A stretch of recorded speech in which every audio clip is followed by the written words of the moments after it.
Hi everyone, welcome to another one of our talks for this Women in Games event. I'm Alex, I'm the head of marketing, and I'm joined by Ryan, who is going to give us a really great talk on portfolios today. So I'm very excited about that. Yeah, over to you, Ryan. Thank you very much. Give me a second to just share my screen. So, there we go. Hello, everyone. Welcome to my talk about portfolios, or as I like to call it, the ultimate cheat code for your next role in the games industry. So, today we're going to talk about, well, first you're going to find out who I am, and then we're going to find out the nitty-gritty fun stuff of why you need a portfolio, how to tailor said portfolio, and even the different types of portfolios. Some people like to think of portfolios as a video online or something like that, but it doesn't have to be something so black and white. And then we'll jump to some best practices and just some little nuggets of wisdom that can hopefully help take your portfolio to the next level. Sorry. So, who am I? For those that don't know, my name is Ryan Shah. I'm a technical designer at MPG. I have been here now for just over 4 years, I think. It's crazy. Time flies when you're having fun. And obviously, I got here thanks for a kick butt portfolio. At least I like to think so. I previously worked at Epic Games, Frame Store. It's all on the slide. And my hobbies, well, I'm here right now. I enjoy creating educational content and Neon Genesis Evangelion. And if you've got any questions about Neon Genesis Evangelion, I'll make sure my contact details are somewhere. Always happy to talk about it. So the first thing before we get started and understand all of this is, why do you even need a portfolio in the first place? So when I was thinking about how to kind of answer this question, I came up with a nice little hypothetical situation in my head. And we're going to run through that now. I've called it the boat problem. Imagine two people. There's a person that sells boats and a person that wants to make boats. And they're having a nice little chat, and they're saying, oh, hi, I'd like to build boats. Excellent. Have you ever built a boat before? Yeah, sure. Great. Do you have examples of your work? Well, no, but I can do really good, honest. So this is what talking to someone without a portfolio normally looks like from the other person's perspective. What do you think the person that makes boats or sells boats or whatever he does, what do you think he's going to say? Is he going to say, sounds great, here's a boatload of hard-earned money, have fun? Or is he going to say, stop wasting my time and get the hell out of my office? I mean, you've got no proof of the work you've done, so it's of course going to be, get the hell out of my office. But in order to solve that and get a better outcome, I like to look at things, since we're the games industry, right? I like to think of things about games in general. So this sounds like a weird tangent, but it'll make sense in a moment, hopefully. Why do people purchase video games? What is that trigger that goes from them having money in their bank account to saying, I'm going to give that money and purchase a game? There's kind of three main reasons why people would decide to buy a game. That's word of mouth, such as, oh, hey, did you hear about that new game? It was great. There's also news articles of, cool game is really cool. And the most powerful one is a game trailer. That's normally the one that you'll watch, even for 5 seconds, the whole thing or whatever, that really makes you go, that's it. I'm going to purchase this game now. And as you can see on the slide, I don't have a funny quote for that one because it's that important.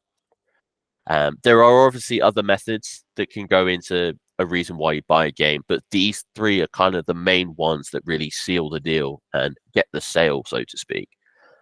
So could we use those same tricks to get hired? Well, word of mouth, yeah.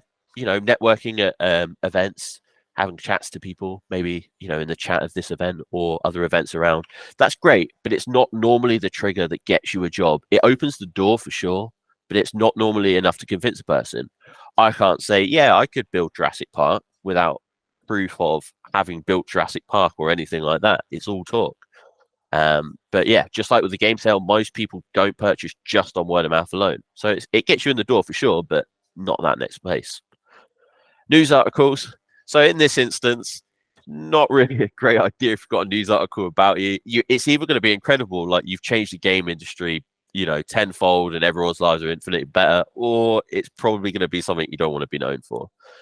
But trailer, remember that important trailer. If we use the trailer, in a way to get hired, then yeah, that's a visual way where people can see that you have built Jurassic Park or whatever you're saying that you can do. And when they can have a trailer, they don't actually have to look at it there and then. It can be in their own time, at their own speed. Let's say they're not building Jurassic Park right now, but in a month or two, they decide to build it. Your trailer's there and they can go through it whenever they're ready at their own speed and everything, which is quite interesting. So, as we just said then, the benefits are you can showcase what you've done and what you're capable of.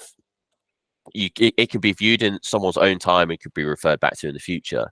But also, most importantly, you have total control of what information is presented and how it's presented. So I don't know if this is going to be edited, but if it is, that just shows you how much control you have when a video is provided. So tailoring a portfolio. Let's think about, why do companies hire people, right? It's normally one or two things. Companies normally hire people because they need someone who knows the thing that they're hiring for. Let's say it's Unreal Engine or production or anything like that. You know, you would normally hire someone that's good at production because you need someone that's good at production. And obviously the other reason is they need more people that know the thing that they need help with. So let's say you've got two producers and you need a third one, you would hire a third one. So if that's the case, right, and we know that a company is looking to hire someone, how can we prove that we're that right person that they're hiring? I accidentally pressed right on the keyboard too fast, but there's the spoilers. By showing them that we know what we're talking about. You know, going back to the Jurassic Park thing, showing you can do Jurassic Park or build a boat or anything like that. The most powerful thing you can do to show a company that you want to be hired is that, hey, look, you are hiring for this thing. I can do this thing. So having a great portfolio is great, but having a targeted portfolio is even better. And what is a targeted portfolio? So let's say I'm in the market for, let's go back to the boat analogy. I'm in the market for making boats, right? And let's say in my past, I've built boats for sure, but I've also built houses and I've built cars and I've built whatever. A targeted portfolio would be, let's go back to that boatman and just show him the stuff I've built for boats and not the painting classes I did or anything like that, because not that stuff isn't relevant. And whilst it does show, hey, look how skilled I am, it doesn't answer that question of, hey, hire me because I know that thing that you're trying to solve, like you need help solving. I build boats is a lot more powerful than I build boats and cars and I've painted cats and I've done all of this. Having a target portfolio is so much more impactful. And I've put a little thing here of, when you purchase a video game, you usually go for a specific type of video game. You know, let's go, oh, I really want a shooter game. You don't end up walking away with a racing game, as an example.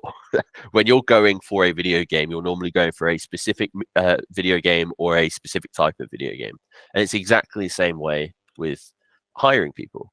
And you're much more likely to purchase the game that you've gone out to purchase. You wouldn't go and, oh yeah, okay, I went out to buy the new Call of Duty and then ended up coming back with Formula One.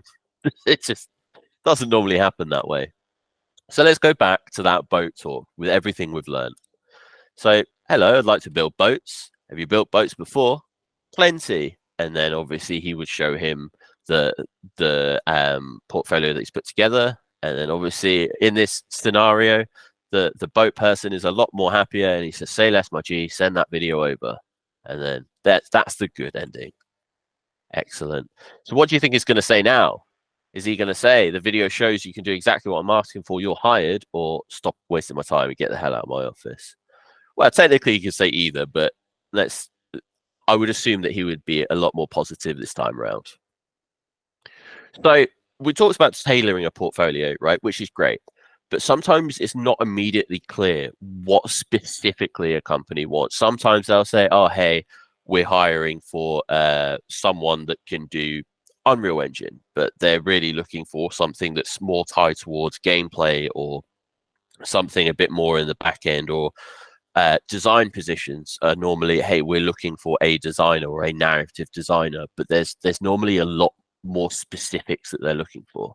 So the way you can figure out what they're looking for is by looking at the job listing. It will normally say quite specifically in most job listings, we're looking for someone with such and such experience or can demonstrate such and such. But if they don't, you can always look at similar job listings for a similar role. It might not be 100% what that let's say person A is looking for, but it's enough to get a rough headspace of how to tailor your portfolio to that kind of job role in that kind of area. And if in doubt, reach out. There's no guarantee they will respond, but obviously they're in the market looking for something. They're probably going to be able to say, hey, this is what we're looking for if you inquire. And who knows, maybe that will get your foot in the door earlier than, so yes, I've put some things here, which I think is quite important. We're talking about portfolios, and people normally put their best foot forward in a portfolio, which is, that is what you should do. But you should remember that you're not trying to put the best foot forward against everyone else in the world. You're trying to show this is my skill level against that problem that you're trying to solve. I'm not the best person who's ever attempted the thing, but I can do that thing. I mean, if you can show that you're the best person, great, but don't lose sleep over the fact that, hey, look, I'm a carpenter, but I can't build the Notre Dame or something like that. You just need to show that you can solve the problem. And if you can show you to solve the problem, anything else is a bonus and just gets you a stronger and stronger footing. As I've put there, the better you can solve the problem, the more valuable you'll be.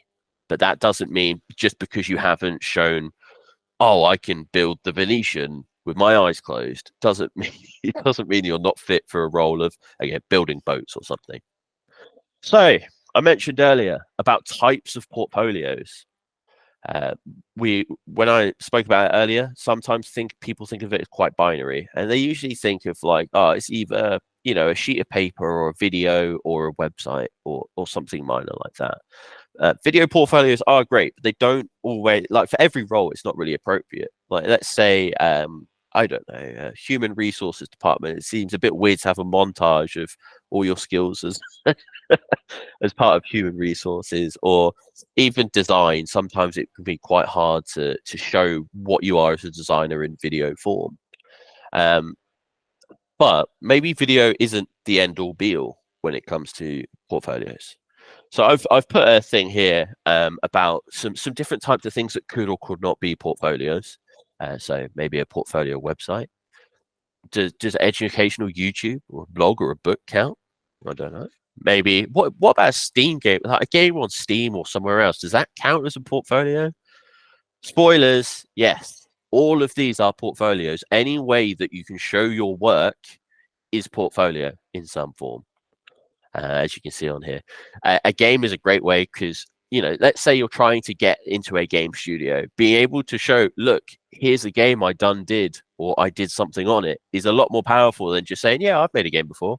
When they can physically see it, it's so much more powerful. My favorite way of educating, my favorite method of portfolios is educating, because it's a way of a live portfolio. So not only are you helping others or yourself in the future, you're also having that strong portfolio to show, here's what I can do, and you've got the breadcrumb trace to prove that. So let's say, I don't know, let's say some employer was in the market because they really wanted, I don't know, let's say a programmer that could do some really good bird AI, as an example. If you've got a tutorial on your blog or website or whatever of, here's how you program bird AI, you're immediately going to be top of that pile against everyone else that says, oh, I promise you I'm really good at making bird AI, because they can see it. They can see what you've done. So you're not only helping other people make a cool bird AI, but you've got the proof that you know how to do it. And it might help yourself in the future if you forget how to do the birds. I have many a time searched online for solutions to things and found my own blog posts or my own posts. And I'm like, wow, never thought I'd forget that, but here we are. And this is just touching on why an education portfolio rocks, because it does. You help others, you help yourself, can help you in your career, demonstrates technical ability. It's just all around my favorite way of doing things, but I'm not biased. So some best practices and key takeaways. So little snippets of things that might be able to assist you on your journey. So as we've mentioned, a tailored portfolio against a general I can do everything portfolio will always win in a one-to-one. If you're sifting through things and you're looking for, as we said, someone that can do bird AI, you're going to pick that person that's got proof of them doing bird AI against the person that says, yeah, I can do bird AI, I promise. Tailored portfolio is always going to win. Quality over quantity. A short portfolio with the right information is always going to be better than a portfolio that has everything in the kitchen sink. A lot of the times when people are like hiring for things, there's a lot of applicants and a lot of chaff to sit through. So the quicker that they can get to the important information in your portfolio and clearly see, wow, this person is great at bird AI, building boats, whatever, they've answered my exact question, they're hired, at least in theory. And obviously, important information, it's easy to forget. Keep your portfolio up to date, especially as your skills improve. You might be good at bird AI now, but you might be incredible with it in let's say a month or two or a year or whatever. So just going back and keeping it up to date is always a great thing to do. Even if you're in your favorite job and you're loving it and you never think of leaving, just keep it up to date. It doesn't hurt. It will definitely save you a lot of headaches in the future where you're scurrying around trying to put your portfolio up to date. If you keep it up to date, you should go along. And obviously, this probably is a given, but it's easy to forget. Make your portfolio easily accessible to your target audience. There is no point in any of this of what we're spoken about today if you don't give your portfolio to whoever needs to see it, or you don't make it viewable to that person who needs to see it. Make sure your hard work is visible to who you need it visible to, be it stick it on a blog or a website, or even if just make it easily accessible when you're asking about a job opportunity. It's usually quite good to be proactive with your portfolio if you're going for a job opportunity, as opposed to getting them to ask it, because obviously having to ask 100 people for like portfolios, a default response is just waste everyone's time. And as you heard about the bias bit towards the end, educational content, always a strong portfolio choice. And it is very good, and you should definitely do that one. And most importantly, as the key takeaway out of all of this about any portfolio stresses you may have and anything in between, you don't need to be a rock star, you just need to be visible. You don't need to prove you can build the Venetian, you just need to prove that you can answer the questions or the request for help that job opportunity is asking. And that's it. Any questions, Alex? Yeah, thanks, Ryan. That was so good. Love the little characters, very funny. Yes, I did think of a couple of things. You talked about your own portfolio. Do you have any preferred platforms that you like to use? That is a good question. To be perfectly honest with you, over time I've got a bit more lax with my kind of portfolio things, and they kind of spread out right now. And that's mainly because who I am as someone in the industry has changed over the years. So I originally started as an engineer and moved over to a designer. So a lot of my engineering things aren't super useful to me anymore. And I've been building up a design portfolio. But yeah, it's a good question. I'm terrible at it, which is ironic since I'm giving advice on it. But just having it all in one place. So basically, don't do what I did. Make sure it's all in one place. And even if you are moving on to a different kind of career path or whatever, keep that old portfolio stuff, even if it's not publicly accessible, somewhere where you can refer back to it, or you can resurrect it if you have a change of mind or anything like that. Yeah, great. Thank you. I know what you mean. Like doing marketing all day, I then don't want to go and do my own social media at the end of the day.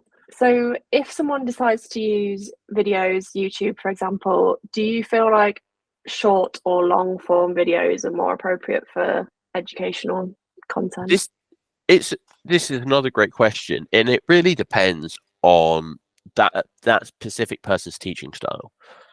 I would try and not skew your educational content to what you think people want, and more so what you feel like you should provide. Historically, I've tried both long form and short form, and I leaned more towards short form because the bite-sized stuff is great. But during all that, you lose a lot of the depth of the actual education. But some people like the short form, and some people like being handheld all the way through, step by step. So you cannot please everyone with the educational stuff, and you shouldn't try and please everyone. You should do it in a way that you feel most comfortable with and feel like I've said what I need to say.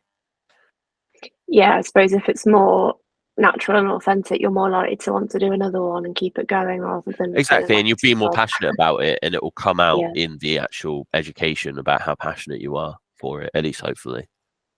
Yeah, great, thank you. And I know we talked about getting the portfolio in front of the right people. Do you know if there's any job sites out there that allow you to showcase your portfolios? That's another great question. Off the top of my head, I can't remember of any that come up unless you know of any. But almost all of the job websites will allow you to put a description or links.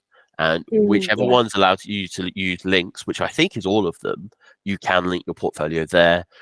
But that would be not the best place to put a targeted portfolio, for example. That would be a perfect yes, place to put a general portfolio. Then when you're reaching out to people, say, here's my targeted portfolio. Or, well, you wouldn't actually say targeted, but you say, here's my portfolio that's more targeted to that role. So I believe every one of the job sites at least allows you to put links. But if they don't, you've got the description. And obviously the best case anyway is directly reaching out to the people or using their forms and sending your portfolio that way. yes. And in terms of targeting, I know we talked about showcasing the specific skills that we need, but how about talking about particular genres or even particular games that company's worked on? Would you recommend that as well? It depends on the place or the role you're specifically trying to go towards. Obviously, as part of the games industry, just listing off games that you've been involved in some form is always pretty powerful. Um, it's an interesting one because it I wouldn't spend too much time on a portfolio saying I've worked on these games if it's not related to the role that you're going after. It's good Yeah, to mention them, even as like just a quick picture on a slide, but they can glean that information from your resume, CV, or whatever anyway. And it's duplicate information that is extra noise. If you're trying to yeah, say I'm really good at, you know, whatever we said, Bird AI as an example. If you're saying I'm really good at that, but my history is Tony Hawk's Pro Skater and all that, that might even hurt because they might be like, well, yeah, I don't see how that's Bird AI. But yeah, so that important information is probably good to one slide, if anything, in your video or whatever. But having it on your resume or CV is definitely a good approach. So my answer yeah, is hybrid. yeah. Sometimes it's good. Keep it on your LinkedIn, but don't go into as much detail as the key things they're looking for. Yeah, got it. Okay, fab. And any other advice that you would give to people trying to get into the industry? I guess the only piece of advice that I really think is so powerful is try. It sounds so simple, but if you don't even start trying, then you won't get to those next steps. And for sure there'll be hardships and there'll be rejections and there'll be, sad times at parts of it. But if you don't even begin that attempt, you'll never get the opportunity for success. So yeah, it could go terribly, it could go excellently, but at least you've started and you've tried. Those people that don't even start, it's just failure out of the gate because they haven't even started. Yeah, definitely. And I think taking the effort or taking the time and making the effort to do a portfolio like this just shows that little bit of extra initiative that will set you apart from other people. Um, Great. Well, thank you so much, Ryan. If anyone has any questions, you can pop them in the chat box today, and our team will be available to answer, and they can pass them on to Ryan if there's anything in particular. But yeah, that was great. Thank you so much, Ryan. Have a great day, everybody. Thank you very much.